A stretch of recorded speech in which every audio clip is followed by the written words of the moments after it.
Top of the afternoon to each and every one of you ladies here and the ladies that are online. As Olatiwe has said as well, it's such a pleasure to have you guys. I can tell you that the stage is still very warm, from the previous panel. And I know that it's gonna be even getting warmer, because I strongly believe any woman that shares her heart, shares her experiences, shares her wisdom is such a warm woman. So a very warm welcome to each and every one of you.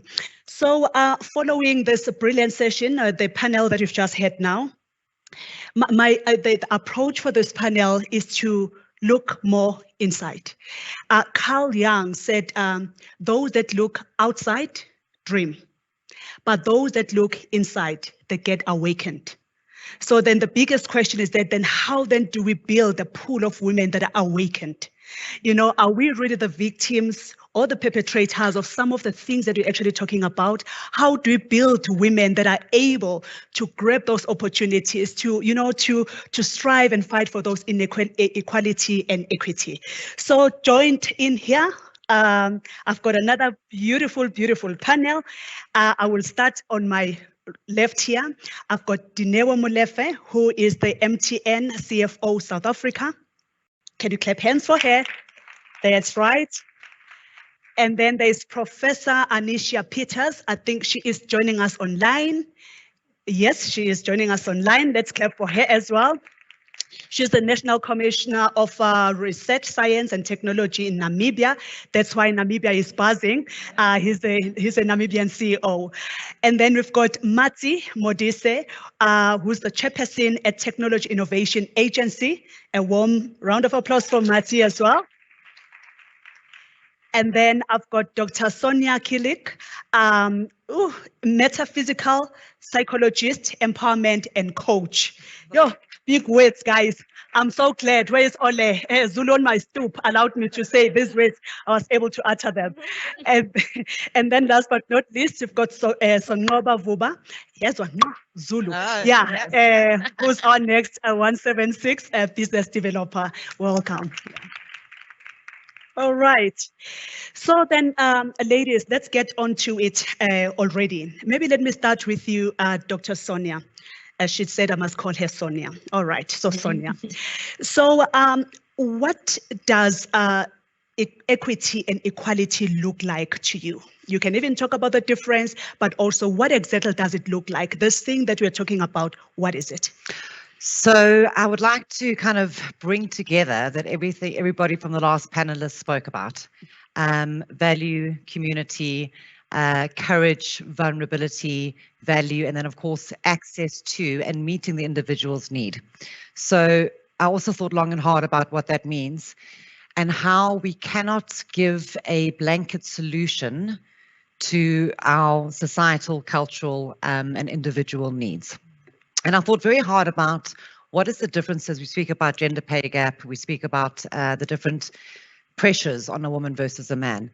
And for me, I've always been very passionate about women empowerment, and I was doing an enormous amount of research in preparation for this. And I thought to myself, we have, and it was so necessary, our journey up to this point, changing the inequalities of the past and ensuring legislation, access to education and everything else has been done. And I feel personally that we've kind of swung the pendulum too far on the other side. And I feel like we've moved too far away. What is the value of a woman? Because we are trying to emulate the top, and I did the statistics, 2.9% of South Africans earn above 48,000 Rand a month.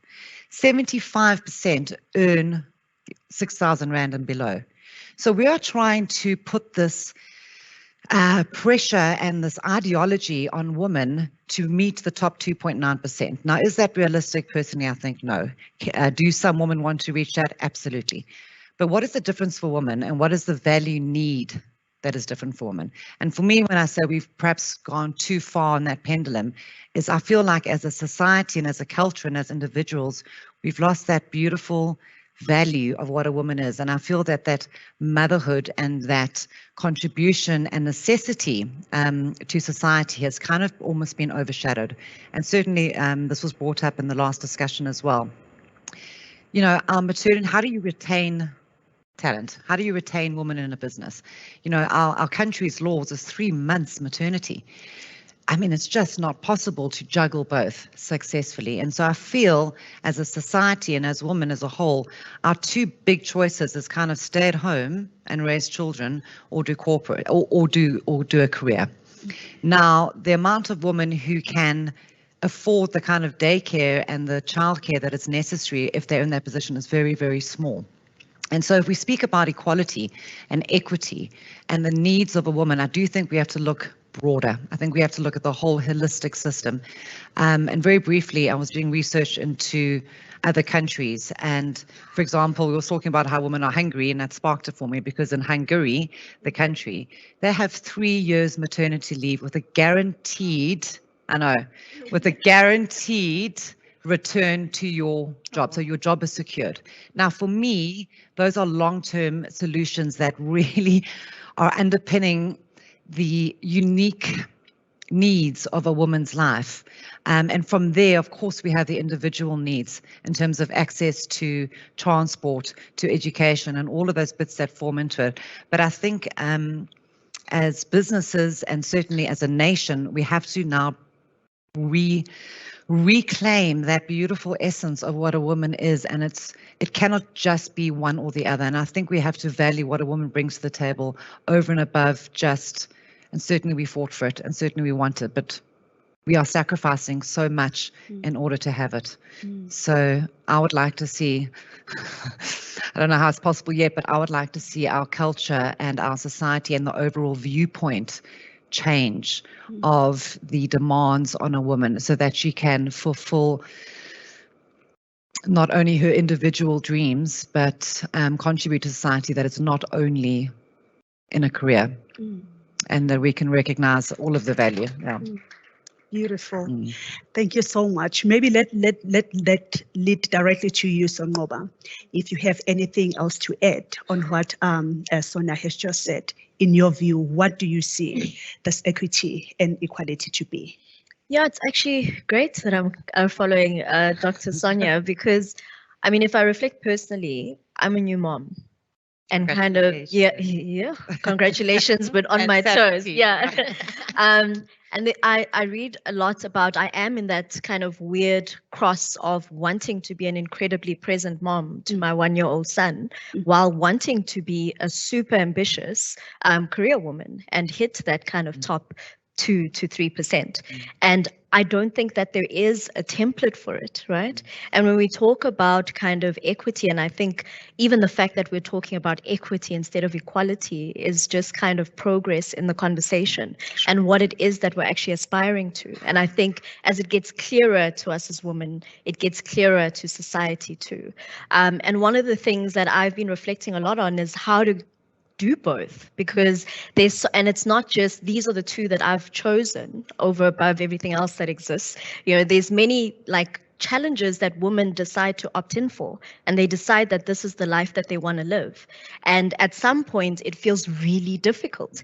And I think part of the vicious cycle we're in is that you're expected to be all things, not because you said you want to be all things. Somehow the expectation is that you have to be all things. You try to be all things. You fail spectacularly because it's not possible. And then you reach out for help. And where do you reach out for help to? Normally to the same society that told you that you had to be all things. And then you kind of become recluse because I'm failing society and I'm failing on achieving all these things. And I think it's been important for me to find a way to break the cycle. And to break the cycle starts by being very clear on what is it that you want as the woman, because we can't do equity if we don't know what we want. And that comes with a lot of courage. So I say this while shivering inside, trying to figure out how to do these two things well. But it's the courage of saying, I am clear on what it is that I want to achieve. And even if I look upwards, downwards, sideways, behind me, and don't see anyone who's achieved that, I need to figure it out because that is what I want to bring to the table. And it also makes it a lot easier to have conversations around equity, because then I'm able to courageously say, this is what I need in order to achieve what I'm after to achieve in my world and in my life. And I think that we've been having these conversations about equity for many years, and sometimes it gets frustrating. And I think that progress that has been made, and I really think we're at a tipping point. And I think the tipping point at which we're at is where women claim back their power, their prerogative to decide what it is they want for themselves, and own it unashamedly, and support each other even when the choices we have made as women are different. So I have no right to bring down a mom who's decided to be a stay-at-home mom. That's it. In the same way that I have no right to be brought down by a woman who thinks that a career is not the direction I should go. And there should be space for all of our dreams to be possible, no matter what that dream is. Sure. And for me, I think it's about equity right now. For me, is about courage. Unashamed courage to own what it is I want to build my life into, and to ask for the support that I need. Lovely. I just love that. Equity equals to courage. And it taps to maybe the question that I'll have to pass on to you, Matsi, which then says one of the best definitions I've heard of equity and equality. It says equality, it's giving everyone a shoe. Equity is giving everyone a shoe that fits. So how do we ensure that we are the women that know what is my shoe size, which make do we want, like this one is Teka for instance, the shoe of mine.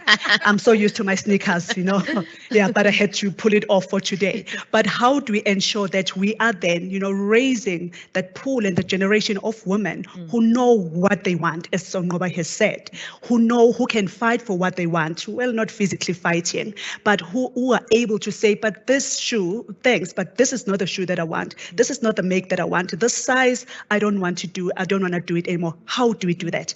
Brilliant question. And I'm glad that my fellow sisters have been clear in articulating what equity and equality is. But it will never be achieved unless it's built from within. Sure. The inner work. That difficult thing, the soft stuff that we never talk about as women. Because without being able to believe that you deserve equality, without being able to believe that you deserve equity, you will never be able to achieve it. So it's so important that we start women from a very young age with their inner journey, looking from within. I'm turning 40 next year. Charmaine couldn't believe me. You gotta be kidding me. There's no way. She also couldn't believe me, but finally, Charmaine, I turned 40 because I've known Charmaine and Ole and a few of the wonderful ladies here for years. But it's like finally Matsi turns 40, but only as Matsi turns 40, she understands the value of walking within. Because whatever it is that happens inside of me, whatever it is I think about, I meditate about, I manifest about, it starts within.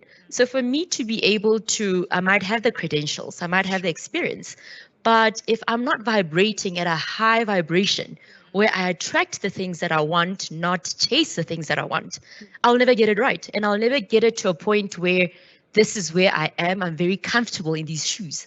This is where I belong because this is what I'm clear and have articulated, not what society has articulated as equality and equity.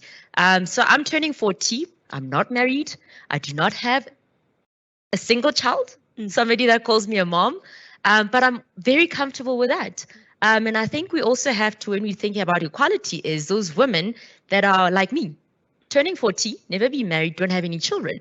And society and families will tend to look at you and say, what is wrong with you?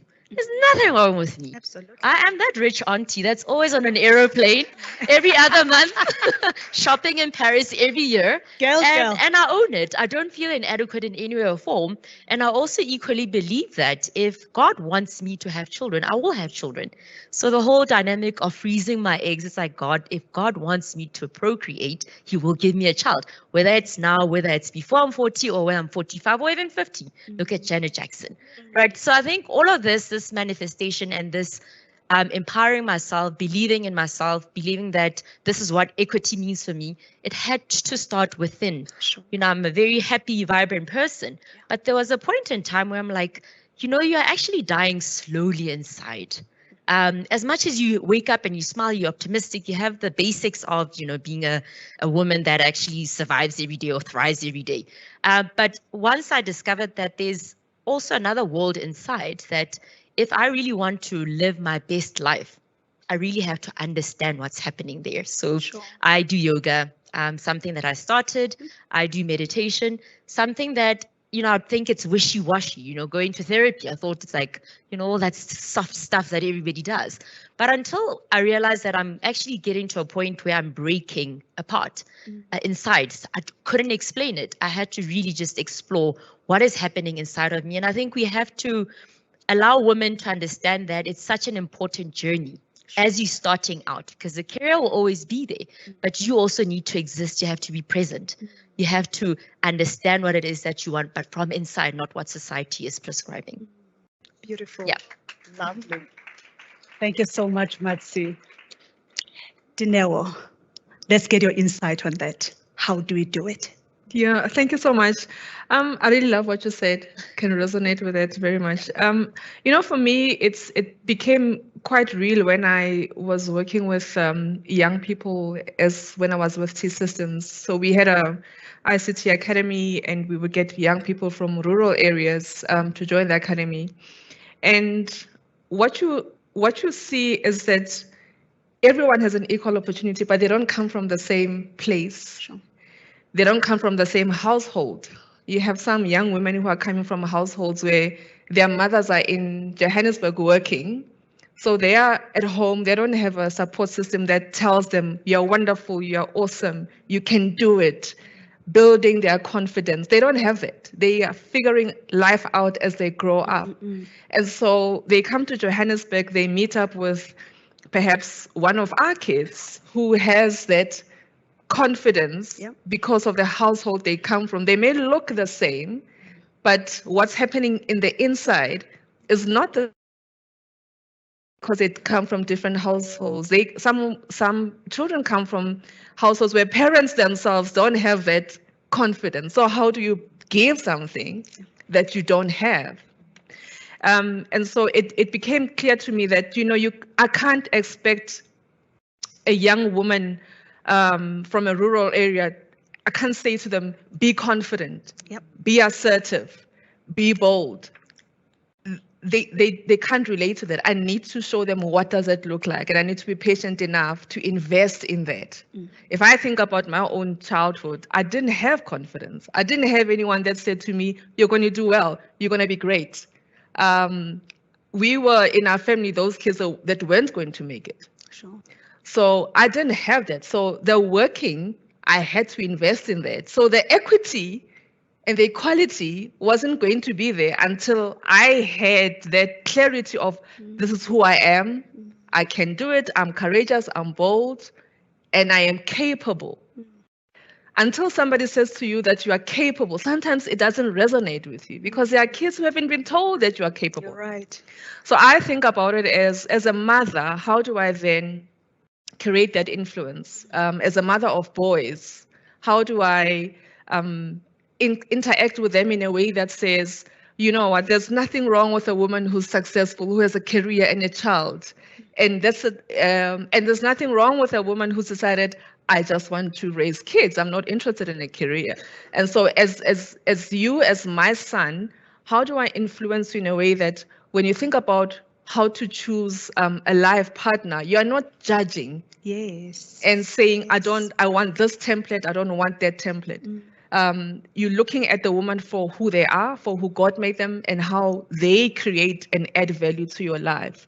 And I really think about in the places of influence that we hold, I feel incredibly responsible for the power that I have been given in this role, because it is a power that can, I think, make or break. It's a power that can make or break. And so how do I use this power responsibly? Because people aren't just people don't always interact, but they always look and observe. So how do I use this power that I've been given responsibly to make a change?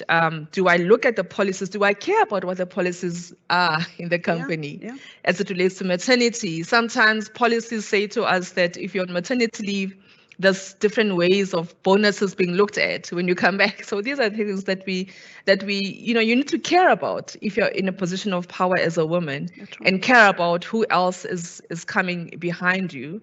So I really think that the work of inner self is important. It's important to be super clear about what you want. Personally, I have a vision 2030. It's just really, I've looked forward and I've said, this is the life I want in that year.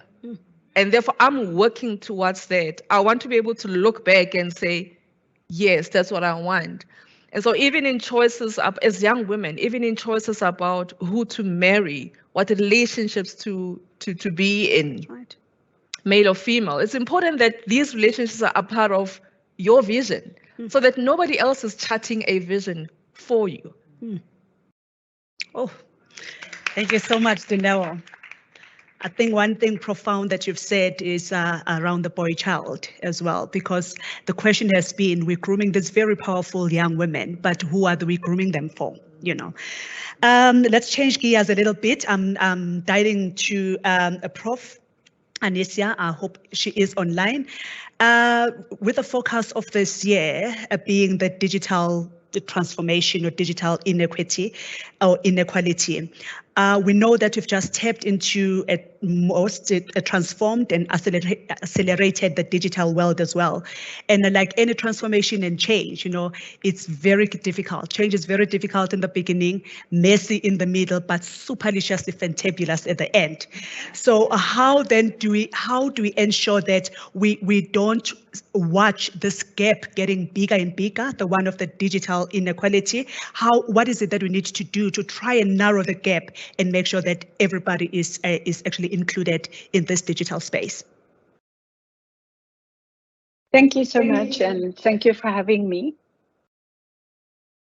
So I wanted to actually contribute to the previous discussion as well, because I find that as much as we're talking about equality and equity, we also really need to look at the numbers. And we have to get the numbers right. We have to get the critical sort of mass established.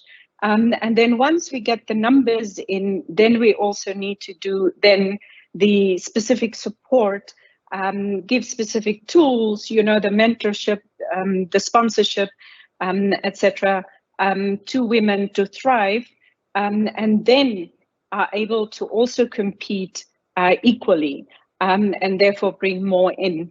And this is particularly challenging in the tech sector, because we are already struggling with, a lack of women. And in the case of Namibia, we were doing pretty well in that sphere, but we are also seeing an exodus of women leaving the tech sector, and particularly women not being in sort of at the forefront of design and development of new technologies. And this is where I have a fear, for instance, for AI. And what it brings to us. And that is not my only fear. I have a far bigger fear on green hydrogen. And so let me start with technology, for instance. If we do not ensure that our teams who design and develop the solutions are diverse, then we will not have women's perspectives, women's norms and values, and specific needs brought into the solutions that we are developing. If we do not look at the tools that we are developing and the methods that we are using, we will also create some barriers there.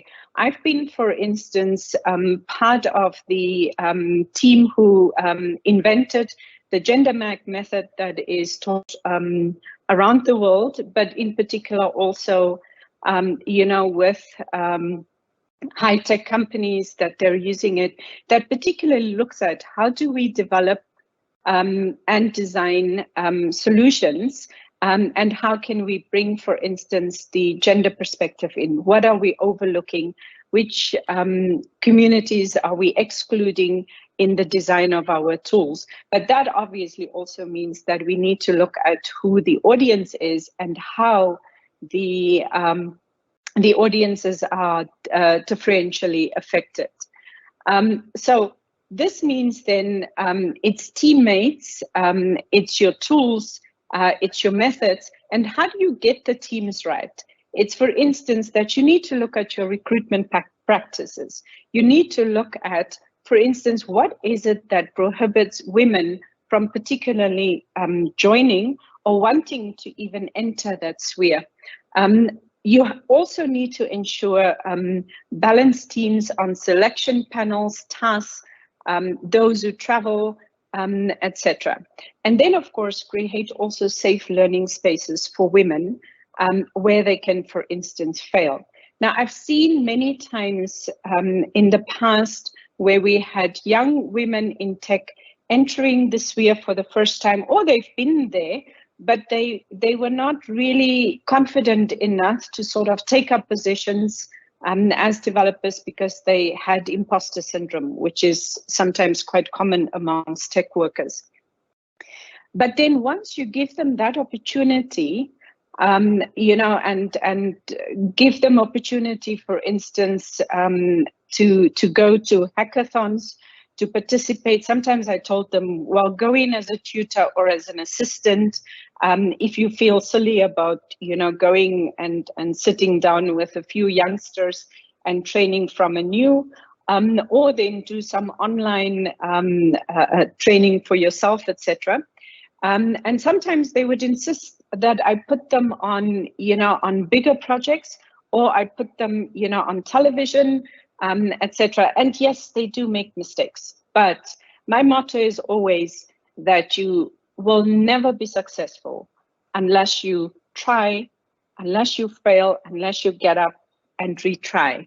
And I think, and that's what we've been practicing. We also had women sort of supporting each other, helping each other, up to a point where I actually got a very angry email one day from somebody in Germany telling me that I am responsible. They learned that I'm responsible for the fact that they have so many women in technology applying and being successful for scholarships and programs that are actually meant for Europeans. Yeah, imagine that. I got in trouble for that, and I said, well, then I think I've done a good job. But one other thing that I wanted to say is that although we were making headway or concentrating on the tech sector, I really, really have a very big problem in the green hydrogen sector. Because the first time, as you know, Namibia, just like South Africa, is also in the race to establish itself as a green hydrogen hub. And the first time that I walked in to a meeting on green hydrogen, and yes, this is going to be the roadmap, and this is what we have to do, I walked into a room full of men. Now, in the tech sector, I've also done that, but I've never really felt out of place. In this case, I went to sit down, and I was, you know, promptly told that, ma'am, you just saved my life, because you know what? We were looking for women, and just the fact that you're walking through that door actually makes it easier for me, because at least you are now one woman, you know, that we can point to. And I promptly said, no, I'm sorry, but I'm not going to be a seat warmer. If you're looking for women, first of all, I'm going to go look for the women, because we have many technical women that we can bring in. And number two, if I have to be part of this, then I will make sure, very sure, that I am actually capable of doing the job. And then that is what happened over the next, I think the rest is history now, as to, you know, what had happened. I served on the first technical team for green hydrogen. I then subsequently got appointed as the presidential task force for the fourth industrial revolution that looks into green hydrogen as well. And then I'm also part of the government negotiators on green hydrogen. However, it's just that we are still struggling up to today to get women, even if I push them forward and I say to them, you have all of the skills, there are certain things that we have to work on, and those are the soft skills. And I think some of the speakers spoke about it, such as confidence, you know, grabbing opportunities when they arise, you know, having more mentors to support us. Thank you. Thank you so much, Prof. Thank you. And I'm so glad, Prof, that you're not here, because you would see that I'm carrying a notebook and a pen, and I'm struggling with the cell phone.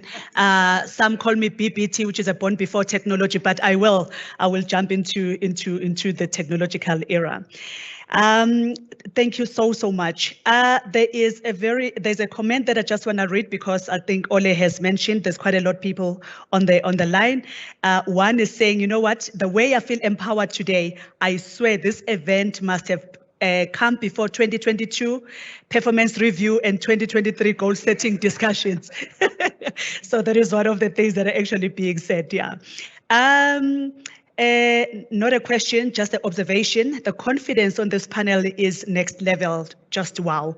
Well done to the panels. Let me just take the moment to just check if there's any question, any comment, any input from the audience here. Aha. Oh, there we go. Good afternoon, everyone. Hi. My name is Mandisi. Firstly, I'd like to commend the panelists. I think, there's some key nuggets we're getting from this session. What I wanted to say is that, each of our journeys is very unique. We all go through different things. But the question I'd like to pose to the panel is, if there was advice you could give your younger self in terms of navigating equity and equality, what would it be? Very great question. Who wants to tackle that? Okay, I see Sonia and yeah. Let's start with you, Sonia, and then it will be Matsi. So I just wanted to highlight the importance of self-knowledge. And what I was saying about the value, I believe that we have to re-celebrate the unique value that a woman brings. And for me, that is the soft skills. And in my organization, our methodology is human first. And we literally run courses on how to celebrate failure, because it's not taught, and we can only, when we get comfortable with failure and experiment and have the beautiful vulnerability to see it as learning and expansion, it opens up so much possibility. So with that in mind, the advice I would give my younger self is, oh my goodness, you are just dipping your toe in, and this imposter syndrome, Prof, that you were speaking about. I mean, it certainly has, I think a lot of women try and compete with men and within the workforce and within the bigger society on the masculine traits. Sure. That's not where we shine. We shine in the softer traits, in the nurturing, the inclusivity, the compassion, empathy, and it's those skills. And the research is what's the word I'm looking for? Non-arguable. What's the word I'm looking for? Indisputable. The research is indisputable that these are the necessary skills for leaders and for businesses going forward.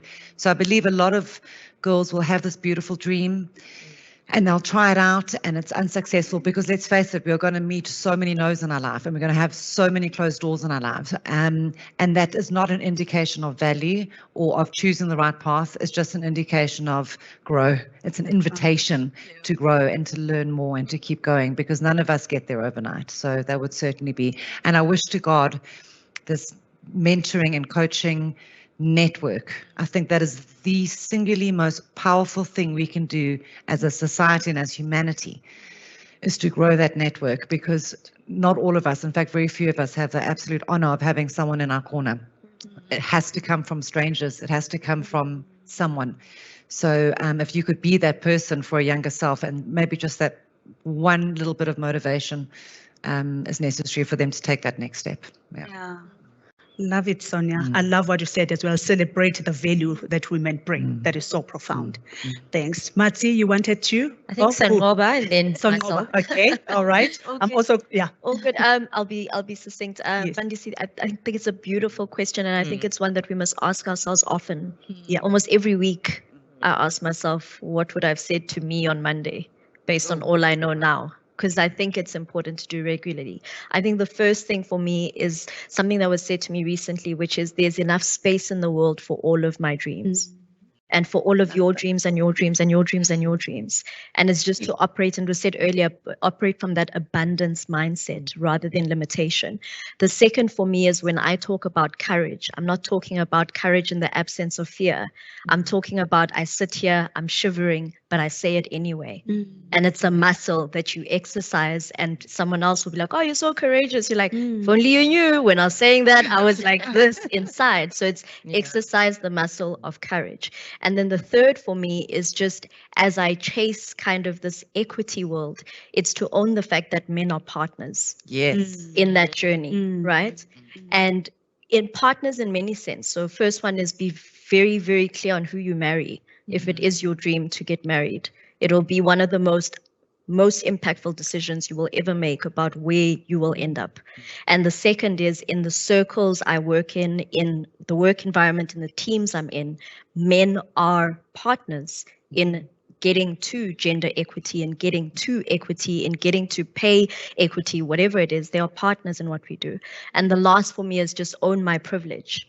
I am not the view or look of majority of women in this country or in this continent. And in the privileged position I'm in, I must own my privilege, humble myself to understand who I'm designing solutions for, and find a way to bring them in the room. Right. Beautiful. Nice. Okay, thanks also for that question. I think 18-year-old Matsi, 14-year-old Matsi, I'll just remind myself that the best is yet to come. We do have limiting impressions of our life, our universe, and what we can and cannot achieve. So I started off in the financial sector as well, at Investec. And coming out of university, going to Investec, it was, wow, look at this place, looks like a foyer of a 5-star hotel, right? So you might have thought that you've arrived. I only lasted 2 years. And that is the last time somebody paid my salary. So all these years, about 12 years, I've been growing businesses now in the technology space. And every time I achieve something big or small, I always just remind myself that the best is yet to come. Don't settle on this because the universe is big. So yeah, I think that's what I'd always just remind myself, that this is not it. The best is yet to come. Oh, beautiful. Yeah. Lovely. All right. Okay, guys, we are running out of time, and I wish we can continue. And I know, right? I wish we could continue and continue. Yeah, so I think what we can do now, maybe just to take the closing remarks from our panel, beautiful panel here. Maybe let me start with maybe with you, Dineo. Dineo, then the prof, and then we start again. Then here. Yeah, I think for me, I would say that as women, I think we should invest the time to know our worth. I think you should know your worth. I think that we are each carrying something for the world, and what I carry is different from what you carry, from what you carry. So we carry gifts as we come into the world, and it's important that we know our worth. It's important that we know that what we bring to the table is worth being listened to. It is going to make a difference. It is going to impact somebody's life. As we've met in this room, we've already impacted each other's lives because we have brought something that we didn't have. You gave me something that I didn't have. I gave you something that you didn't have. And so it's really important that you know your worth. You know that you are valuable, that you are a gift to the world. And every time you arrive with that mindset, I am a gift, and how do I impart this beautiful gift that is inside me to everyone around me? Beautiful. Thanks, Dineo.